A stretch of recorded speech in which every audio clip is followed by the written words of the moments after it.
Bem-vindo aqui para mais um vídeo sobre análise de papéis.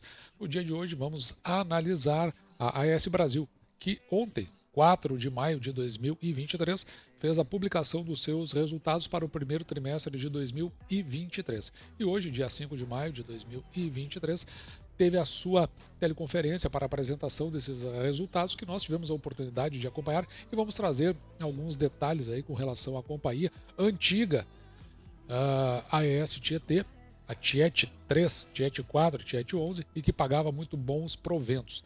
Depois que migrou para a AES Brasil, ela passou por vários processos aí difíceis, principalmente durante a crise hídrica, houve um encolhimento das suas receitas, consequentemente aí parou de pagar proventos nas mesmas proporções. Além disso, ela passou também a fazer pagamento de proventos semestrais, isso é um detalhe importante que eu já vou tocar logo em seguida, e além disso, a companhia ela começou a mudar por conta daquela crise hídrica 2020-21 e inclusive parte de 22, ela acabou fazendo o seguinte, migrando para outras matrizes energéticas onde ela tem investido de forma muito pesada. E até agora isso não refletiu ainda nos seus resultados, mas vamos ver o que a companhia apresentou e o que a gente pode esperar para o futuro da AES Brasil. E essas informações elas vieram do release de resultados, as que eu vou tratar hoje aqui nesse vídeo. Também utilizei aqui da apresentação por decorrência da teleconferência de resultados, o ITR, que são as informações trimestrais do período com base no IFRS. Também eu coletei duas informações aqui, uma vinda da ata de Assembleia Geral Ordinária e Extraordinária, e aqui nós vamos poder ter uma visão sobre a questão dos proventos da companhia, e também a última reunião ata da última reunião do Conselho de Administração da AES Brasil. Mas dá para nós começarmos aqui pela apresentação dos resultados. Então, veja aqui, nos destaques aqui rapidamente, foi uma assinatura de contrato aqui de 154 megawatts em PPA de longo prazo, com contraparte de excelente perfil de crédito. Não foi mencionado quem era. A entrada em funcionamento dos primeiros aerogeradores de Cajuína, o recorde na venda de comercialização varejista, ou seja, aquela que é feito direto. Na parte operacional, portfólio aqui 100% contratado, mas no ano de 2023, e tem mais 7 pontos percentuais no nível de contratação. E aqui quando veja que tem um númerozinho aqui, ó, o número 1 aqui. Isso aí é o aumento anual médio ao ano, de 2024 até 2027. 136% de aumento aqui na geração eólica, mas isso aqui já era esperado, afinal de contas a companhia ela comprou parques eólicos, fica ali entre Bahia, Pernambuco e também em Cassino. Veja aqui, que fica no Rio Grande do Sul. E veja que o financeiro aqui da companhia, mais 31% no EBITDA ajustado, atingindo no seu EBITDA 409. E vamos ver o reflexo disso, principalmente com relação à geração do caixa da companhia. Desculpa, geração do caixa não, a alavancagem da companhia. Na geração do caixa, um caixa aqui operacional de 342 milhões, a companhia mostrando aqui que gerou caixa. O PPA é aquilo que a gente se refere como acordo de compra e venda de energias. Ele é totalmente instalado aqui no complexo de Cajuína, tem uma duração de 15 anos no seu fornecimento. Veja que o fornecimento será de 77 megawatts, esse Mzinho aqui ó, é médio, 77 megawatts médio, a partir de julho de 2024. Interessante aqui é que toda a energia gerada no complexo será fornecida ao cliente. Aqui só marca do ponto de vista de projeto questões que nós já vimos em outras apresentações, que esse complexo de Tucano, 322 megawatts, já está com 97% do projeto concluído. Veja aqui, de 52 aerogeradores, 28 estão em operação. E voltando aqui a Cajuína, tem aproximadamente 670 megawatts de geração. Veja que Cajuína 1 já tem 86% do projeto concluído. E aqui nós estamos nos referindo a 14 aerogeradores em comissionamento de 55 existentes. A parte maior do projeto, que é Cajuína 2.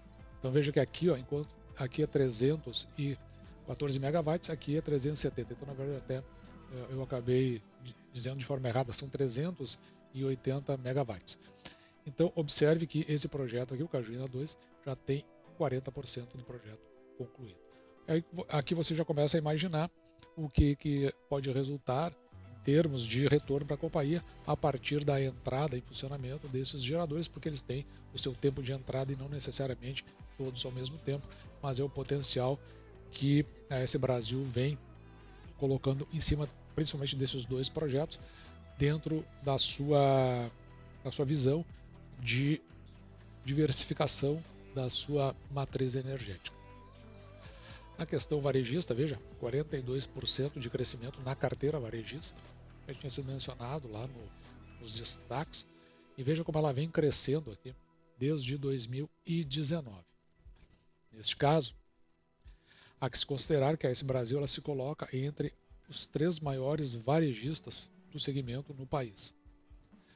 De 2022 para 2023, se passou aqui de 44 megawatts médio para 62 no varejista, um aumento de 18,3%, um acréscimo aqui de mais 120 clientes. Evidentemente que a gente sempre considera a ampliação da matriz energética da companhia. Interessante aqui, que agora são 207 clientes e 571 unidades consumidoras, que é o reloginho lá para onde vai a energia elétrica, atingindo 23 estados em 175 cidades. Na geração hídrica, o nível dos reservatórios é o maior nível dos últimos 10 anos. Então veja que está aqui a 85% agora no primeiro trimestre de 2023, a afluência está ótima aqui nos rios. Mas o que chama atenção aqui, para que você possa entender, é que isso faz o custo médio da energia ter uma redução. Então, isso é o que se tem comentado na mídia especializada, justamente é uma menor arrecadação por conta justamente do decréscimo no preço da energia.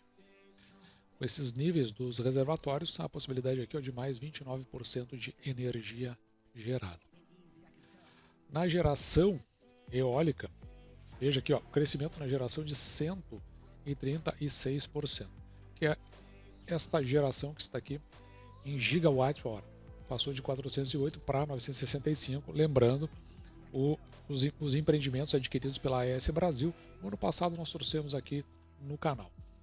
Mas, importante aqui é que a velocidade média dos ventos, um aumento aqui de 5% quando comparado com o primeiro trimestre de 2022. Isso aí vai ter essas oscilações mais ou menos dentro dessa margem, o que não traz aí nenhuma informação que possa ser relevante. A irradiância solar, porque também está na matriz solar a AES Brasil, uma redução aqui de 4% no comparativo primeiro trimestre de 2022, e se nós tomarmos como efeito na geração, uma redução de 6% também comparando trimestre a trimestre. Aquilo que havíamos dito, então, a energia contratada para 2023, a energia totalmente 100%, né, contratada, o segmento hídrico, tá aqui, esse aqui é o 100%, e veja aqui, quando tem esse verde mais escuro, nós estamos falando aqui da energia eólica e solar que é contratada. E o verde aqui mais claro é a energia hídrica contratada. Assim nós conseguimos ver uma boa base da companhia, vou pegar mais ou menos por aqui, até 2027, onde estão os níveis de contratação. A companhia, ela, por uma questão de prudência, porque não se sabe como pode estar o clima, se os níveis dos reservatórios vão estar parecidos, ou se eles vão ser reduzidos por alguma seca parecida com aquela de 2021-22. Portanto, a companhia ela decidiu por não fazer essas antecipações com um longo prazo. Mas veja aqui o nível de contratação aqui total para 2024 de 96%, que faz todo sentido, 93% para 2025, e aí sim, ela cai para esse patamar aqui de 80 a 70, o que faz também porque fazer uma projeção de 4 anos aumenta muito o risco em relação àquilo que a companhia tem de obrigação para fazer entrega. Nos custos e despesas operacionais, veja que tem um acréscimo aqui, de 118 milhões para 151, o que se justifica justamente por conta da contratação desses novos ativos, que foi o fator que mais colaborou para isso. Se nós considerarmos a inflação, está dentro dos patamares da inflação do ano passado, e perto dos 6%. Como visto lá nos destaques, o EBITDA cresce 31% no comparativo trimestre a trimestre. No entanto, nós vamos dar uma olhada nesta parte aqui, o lucro líquido, ele cai 15%. Por que será que aconteceu isso? O lucro líquido desceu de 79 milhões no primeiro trimestre de 2022 para 68, ou seja, 11 milhões, no primeiro trimestre de 2023, considerando o lucro líquido ajustado. Vamos ver o que a companhia tem a dizer sobre isso. O que, quando a gente olha o lucro, acabou sendo de forma conjuntural impactado por conta, né, das taxas de juros, que estão em níveis mais altos nesse primeiro trimestre do que no primeiro tri de 22, e também o saldo da dívida.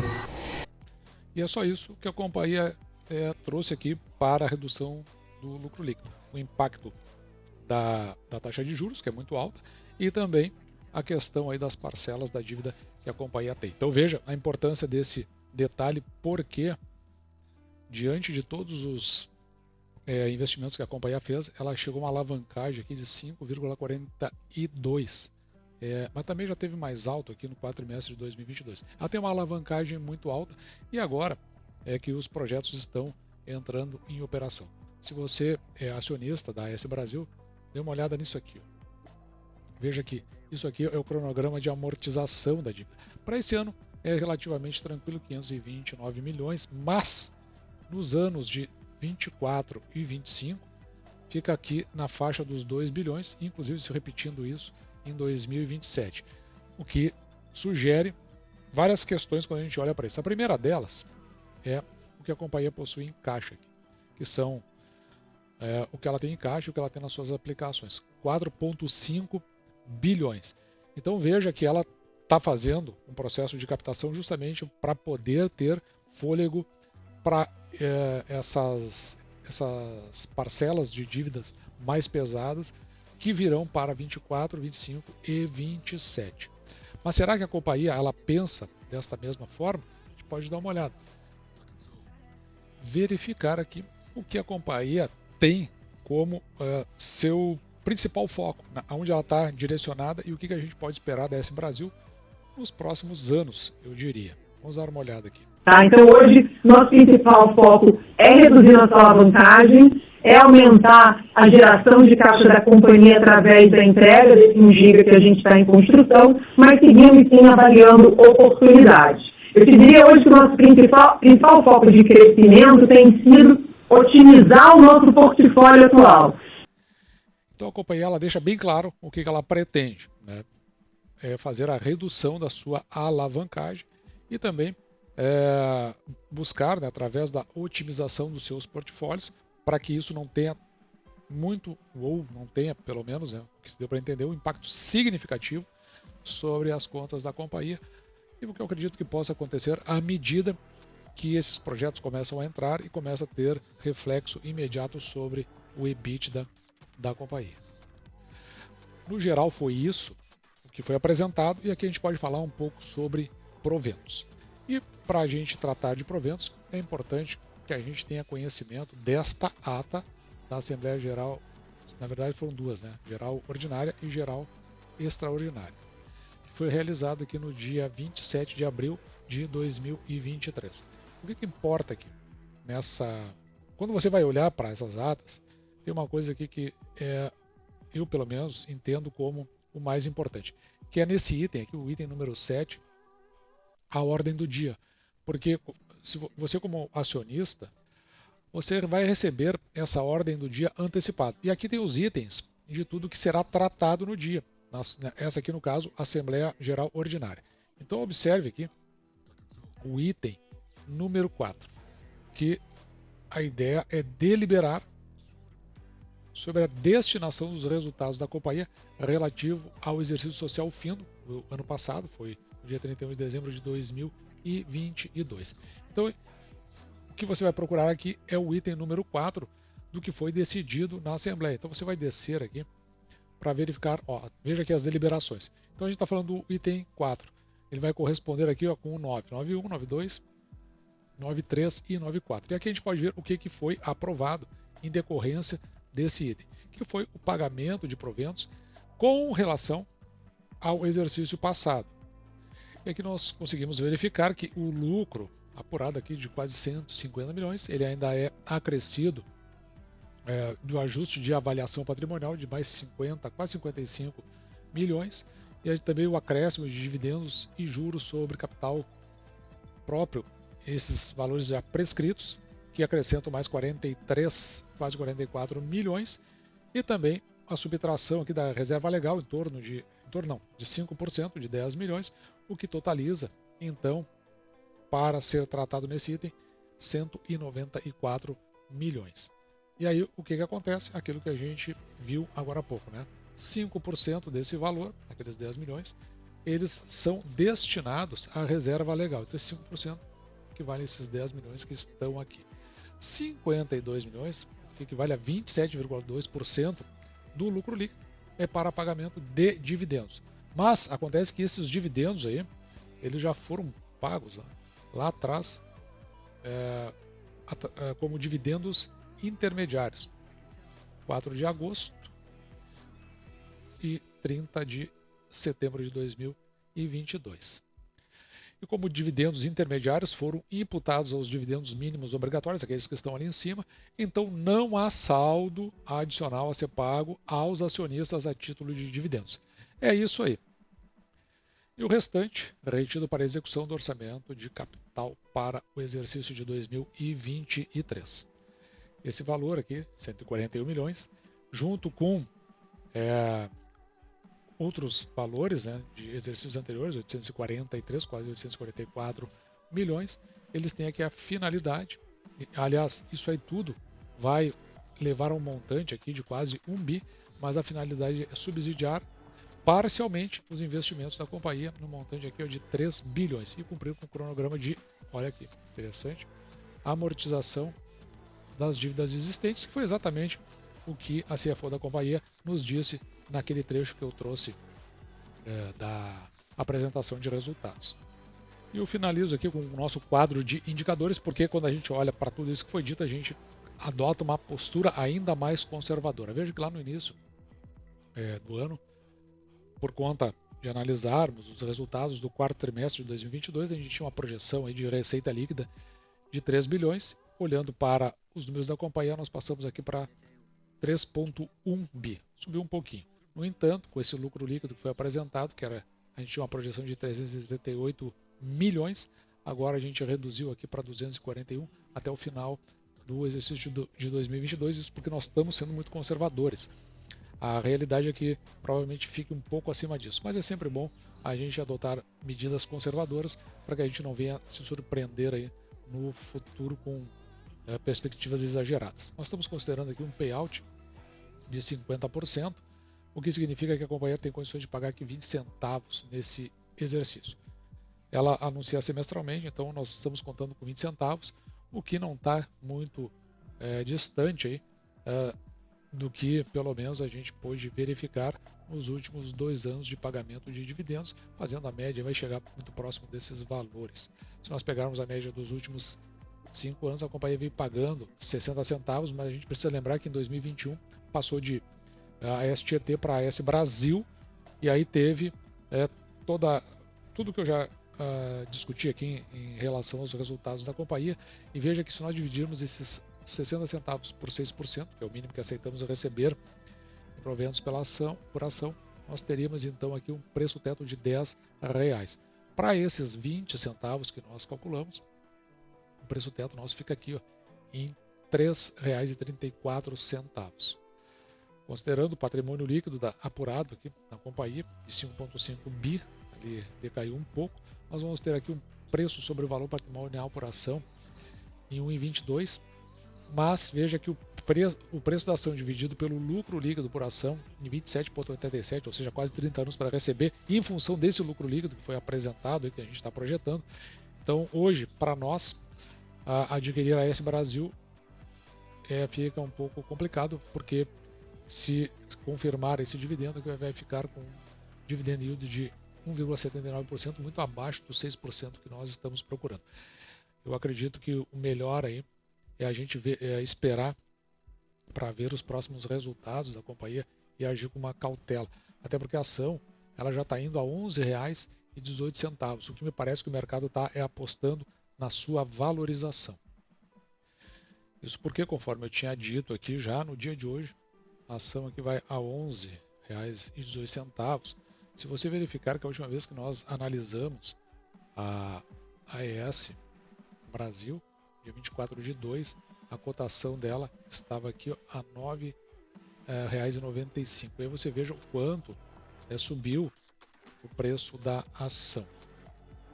De qualquer forma, fica aqui a nossa tabela final comparativa, já agora para o dia 5 de 2023, onde você vai poder ver a AES Brasil junto com Taesa, Endi e a Isacetep TRPL4.